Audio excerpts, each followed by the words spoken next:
mulut adalah rongga berbentuk oval yang menjadi jalan masuk makanan, minuman, dan udara.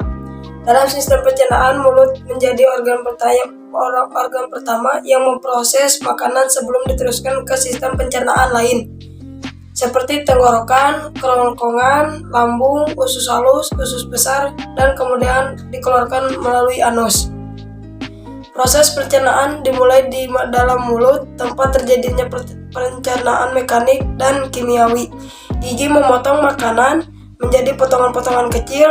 Potongan kecil makanan lalu dibasahi oleh air liur, sebelum lidah dan otot-otot lain mendorong makanan ke dalam faring dan ke kerongkongan. Kerongkongan atau esophagus adalah tabung otot yang menghubungkan tenggorokan dengan lambung. Kerongkongan memiliki panjang sekitar 20 cm dan dilapisi oleh jaringan merah muda lembab yang disebut mukosa. Kerongkongan tepat berada di belakang trakea dan jantung serta depan tulang belakang. Di kerongkongan terdapat gerakan peristaltik seperti meremas-remas guna mendorong makanan menuju lambung. Selain di mulut, proses pencernaan secara mekanik juga terjadi di dalam lambung ketika makanan dihaluskan oleh gerakan otot-otot lambung. Di dalam lambung terjadi pencernaan mekanis dan kimiawi. Secara mekanis, otot lambung berkontraksi mengandung bolus. Secara kimiawi, bolus tercampur dengan getah lambung. Getah lambung mengandung asam klorida HCl, enzim pepsin, dan enzim rencin. HCl berfungsi untuk menjadikan ruangan dalam lambung bersifat asam pH 1,3 sehingga dapat membunuh kuman yang masuk bersama makanan. Enzim pepsin akan menghidrolisis, memecah protein menjadi protein campuran dari polipeptida dan asam amino. Enzim renin akan mengendapkan protein kasein yang terdapat dalam susu. Setelah melalui proses pencernaan selama 2-4 jam di dalam lambung, bolus menjadi bahan kekuningan yang disebut kimus bubur usus. Kimus akan masuk sedikit demi sedikit ke dalam usus 12 jari. Pengaturan ini dibantu oleh adanya sfinkter, yaitu otot-otot yang tersusun melingkar antara lambung dan usus 12 jari. Usus halus memiliki panjang sekitar 8,25 meter. Usus halus terdiri atas 3 bagian, yaitu usus 12 jari, duodenum dengan panjang sekitar 0,25 meter, usus tengah, jejunum dengan panjang sekitar 7 meter, dan usus penyerapan, ileum dengan panjang sekitar 1 meter. Dalam usus halus terjadi pencernaan kimiawi saja. Pada duodenum terdapat saluran yang terhubung dengan kantung empedu dan pankreas. Getah pankreas mengandung enzim lipase, amilase, dan tripsin. Enzim lipase akan mencerna lemak menjadi asam lemak dan gliserol. Amilase akan mencerna amilo menjadi maltosa. Tripsin akan mencerna protein menjadi polipeptida. Getah empedu yang dihasilkan hati akan mengemulsikan lemak, yakni membuat lemak agar larut dalam air. Pencernaan makanan dilanjutkan di jejunum. Pada bagian ini terjadi pencernaan terakhir sebelum zat-zat makanan diserap. Zat-zat makanan setelah melalui jejunum menjadi bentuk yang siap diserap. Penyerapan zat-zat makanan terjadi di ileum. Glukosa, vitamin yang larut dalam air, asam amino, dan mineral setelah diserap oleh villi usus halus akan dibawa oleh darah menuju hati dan diedarkan ke seluruh tubuh. Glukosa dalam hati selanjutnya disimpan dalam bentuk glikogen. Asam lemak, gliserol, dan vitamin yang larut dalam lemak setelah diserap oleh villi usus halus akan dibawa oleh pembuluh entah bening menuju hati. Kemudian disimpan dalam jaringan lemak.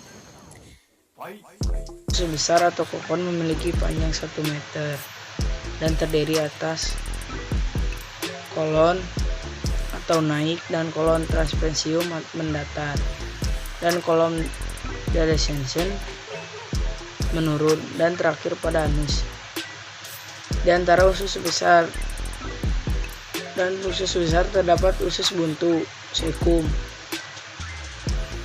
Pada ujung sekum terdapat tonjolan kecil yang disebut umbai cacing atau ekspedisi yang berisi massa sel darah putih yang berperan dalam imunitas.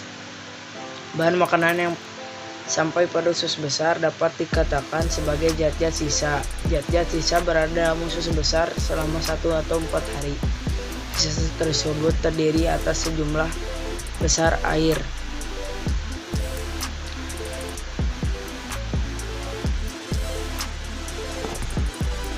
Dan bahan makanan yang tidak dapat dicerna adalah misalnya selulosa.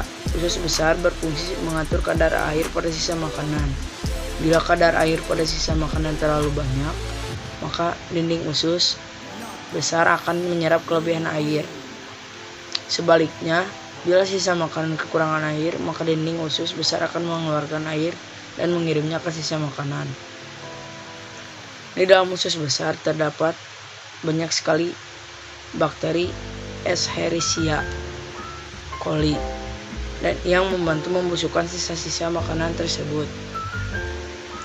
Bakteri Escherichia coli mampu membentuk vitamin K dan B12 sisa makanan yang tidak terpakai oleh tubuh beserta gas-gas yang berbau disebut tinja atau feses dan dikeluarkan melalui anus. Setelah kamu mengetahui organ-organ pencernaan serta bagaimana proses pencernaan yang terjadi di dalamnya, coba lakukan aktivitas berikut ini untuk menambah pemahamanmu. Hati atau liver adalah organ padat terbesar atau kelenjar terbesar pada tubuh manusia. Hati terletak tepat di bawah diafragma di sisi kanan atas tubuh dan mempunyai sejumlah peran penting. Peran hati meliputi detoksifikasi, sintesis protein, dan produksi bahan kimia yang diperlukan untuk pencernaan. Fungsi hati bagi tubuh sangatlah penting, mulai dari menghancurkan racun dalam darah hingga membantu proses pencernaan. Bila organ hati tidak berfungsi dengan baik, berbagai kondisi serius dapat muncul. Oleh karena itu, penting untuk selalu menjaga fungsi hati. Hati atau liver sendiri terdiri atas beberapa bagian, tetapi secara garis besar terdiri dari 2 lobus, yaitu lobus kanan dan lobus kiri. Bagian lain yang membentuk hati adalah ligamen, pembuluh darah, pembuluh empedu, dan lobulus. Hati berbentuk seperti kerucut.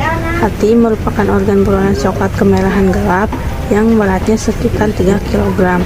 Hati menampung sekitar 1 liter atau 13% suplai darah tubuh pada saat tertentu. Hati terdiri dari 2 lobus utama, keduanya terdiri dari 8 segmen yang terdiri dari 1000 lobulus atau lobus kecil. Empedu adalah cairan bersifat basa yang pahit dan berwarna hijau kekuningan karena mengandung pigmen bilirubin, biliverdin, dan urodilin yang disekresikan oleh hepatosit hati pada sebagian besar vertebrata. Empedu digunakan untuk membantu pencernaan lemak di usus 12 jari.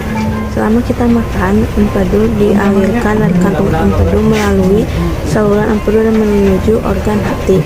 Saluran empedu menghubungkan kantung empedu dan hati dengan usus halus. Cairan empedu kemudian membantu proses pencernaan lemak di usus halus. Cairan empedu sendiri terbuat dari berbagai zat. Pankreas adalah salah satu organ tubuh yang punya peran besar dalam pencernaan. Organ yang terletak di belakang perut ini kira-kira besarnya seukuran tangan. Selama proses pencernaan, pankreas berfungsi membuat cairan yang disebut enzim. Selama proses pencernaan, pankreas berfungsi membuat cairan yang disebut enzim. Nah, enzim ini kemudian digunakan untuk mencegah gula, lemak, dan fatty, bahkan cuma enzim. Pankreas juga membantu sistem pencernaan dengan membuat hormon. Hormon bekerja membawa peran kimiawi melalui